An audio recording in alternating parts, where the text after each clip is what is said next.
Everybody is somebody, and nobody is a nobody. Jesus said, bring the children unto me. Well, for those who don't know, grandkids, great-grandkids, and great-great-great-grandkids, I'm Gobi Martin. I was born in District 6 a long, long time ago, 1939.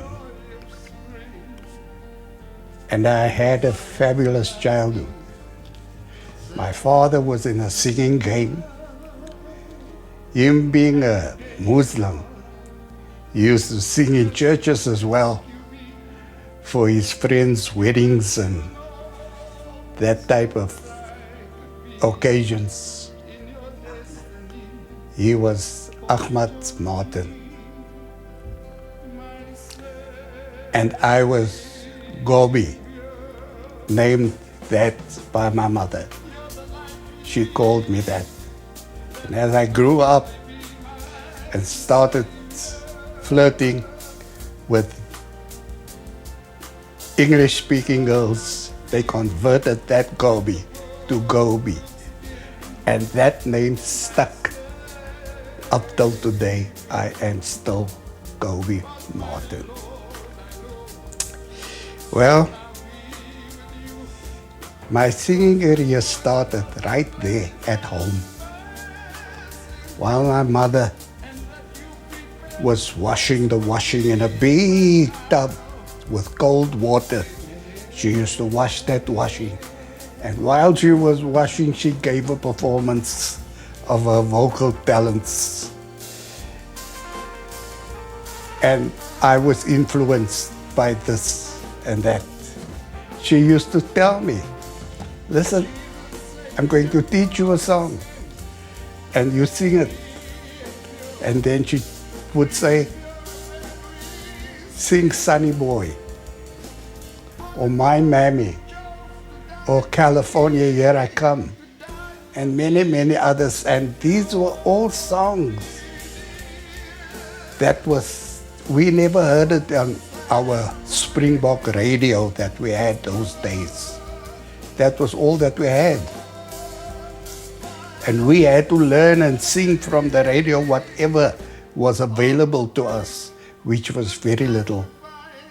But this would prove to be beneficial to me, especially at a later stage in life. I used to learn those songs. And in 1954, when the Jolson story was released, she gave me money to go to the Star Bioscope. It cost us 6 pennies to get into that bioscope and watch that movie. And as the songs appeared, one after the other, this Jolson, Al Jolson, Larry Parks played the part of Al Jolson. And as it appeared, as he performed it one by one after the other, I realized that I knew most of those songs that he was performing there from listening to the old lady while she was doing her washing in the backyard. So,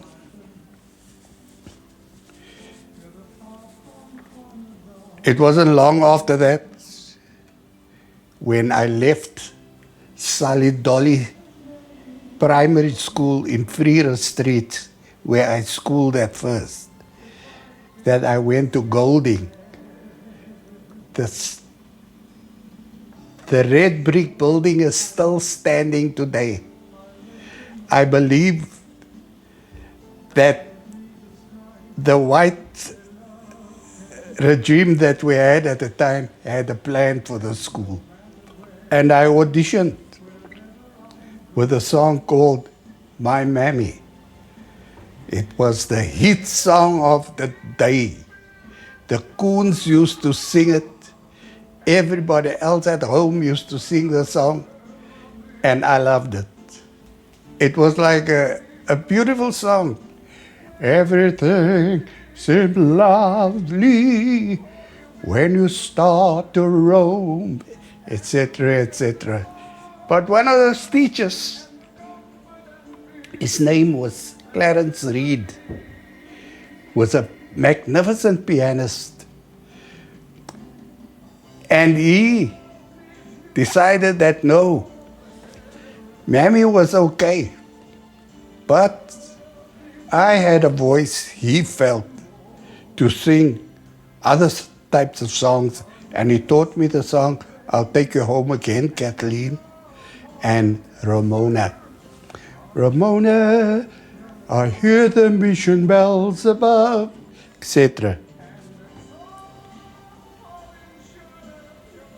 It became a hit.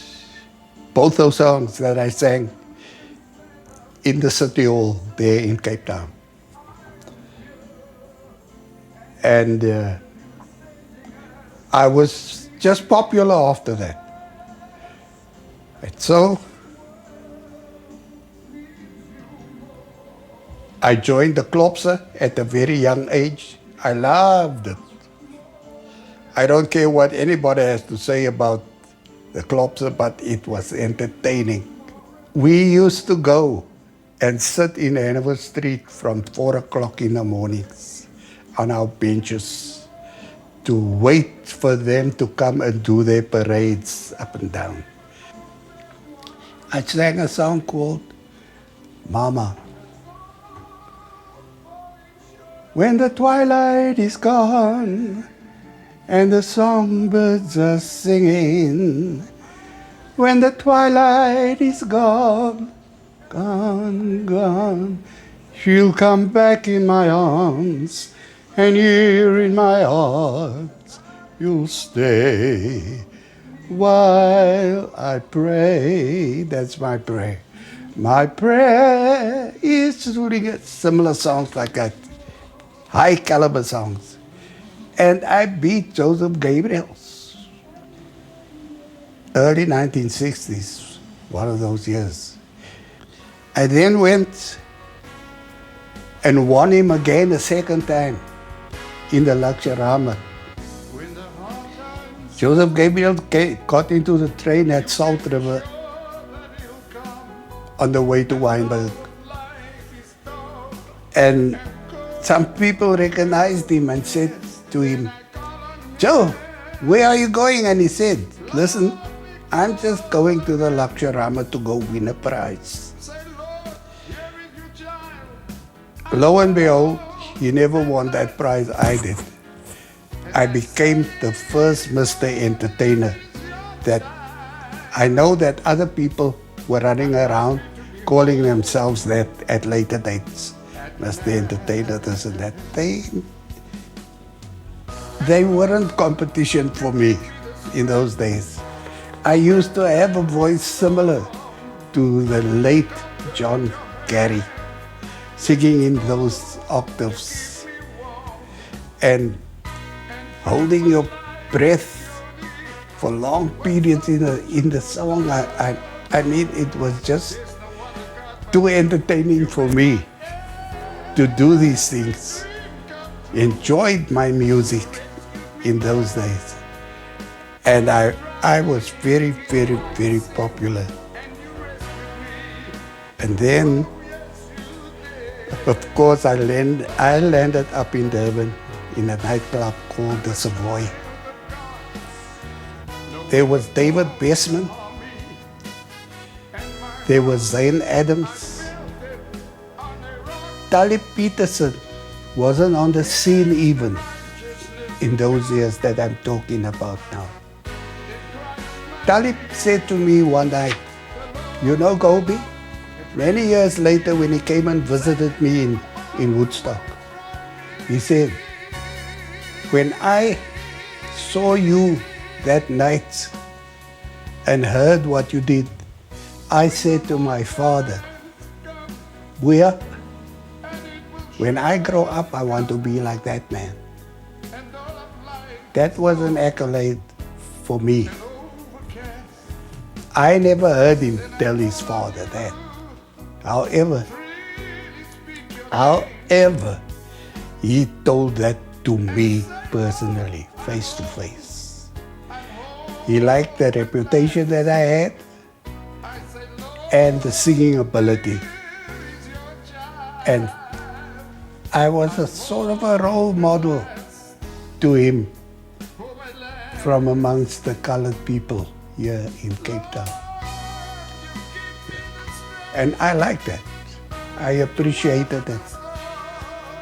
However, there were many others that I competed against. Cyril Valentine, Freddie Isaacs, Freddie Johnson. Very, very good singers, all of them. But I was the 3-octave voice at that stage. I did very well. So things were happening for me. And then I went to Durban. I worked in the Savoy Hotel, Red Lantern Nightclub for a long time, 2-3 years. Yes. And I just enjoyed working every night, being admired, being put on a pedestal and that type of thing. You know, the ego comes into it also. And you like what you're doing. You're enjoying it. And I loved entertaining people, standing on stage each and every night, night after night after night. However, there were other things happening back in Cape Town. And people knew that I would like to be a part of it. So they let me know, listen, we're putting together a group here for the Golden City Dixies. By that time, Danny Williams had already gone to London and making his name over there. However, I'd like to say this. Danny Williams was sitting in on a rehearsal of ours in the Athlone Hotel. And each and every artist was doing his thing with the band. And then I came and did my thing with the band. And Danny Williams actually got up out of his seat where he was relaxing. And he applauded. And I loved that because I knew here was a singer that's recognizing another one of his skill. There you go. That was my only run-in with Danny. I never worked with him on a show. I worked with Zane Adams. I met Zane on that show, Golden City Dixies. I admired him for his ability to be Mr. Matt Monroe. Born free as the wind blows. He used to do it beautifully. And many other songs that were sung by all of us. There was another singer on that show, Sally Davids, with a beautiful tenor. I used to sing Irish ballads on that show. Yeah. Number one was A Little Bit of Heaven.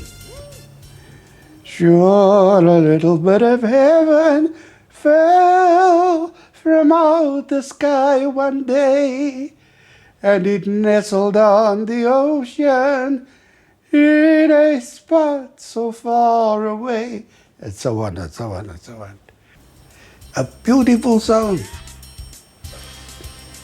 brought down the house every night. Every night I sang a little bit of heaven and it brought the house down. For the whole season and the next season as well. As long as there was Golden City Dixies, I was told to sing that song by Mr. Fred Langford. Fred Langford was the organizer of that show, manager, boss, everything.